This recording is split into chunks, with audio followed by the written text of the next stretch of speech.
हो दिहला नया साल के अब की एगो तोहफा नेताजी, रह तो हमरा तरफ से नया साल मुबारक नेताजी। जनता के बात सुनी कैला तू विचार हो, विकास के खातिर एह साल रहला तू तैयार हो।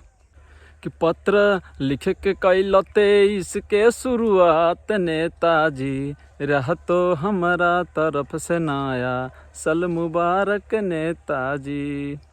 कि पहिले भी नेताजी कैले रहला तू विचार हो, 2022 बीतल रोडवा भइल न तैयार हो।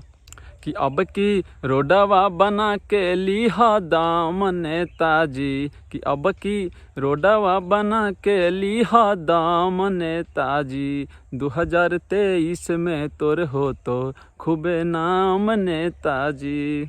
कि यह साल विकास के राह पर बन जा प्रिय नेताजी, कि यह साल विकास के राह पर बन जा प्रिय नेताजी।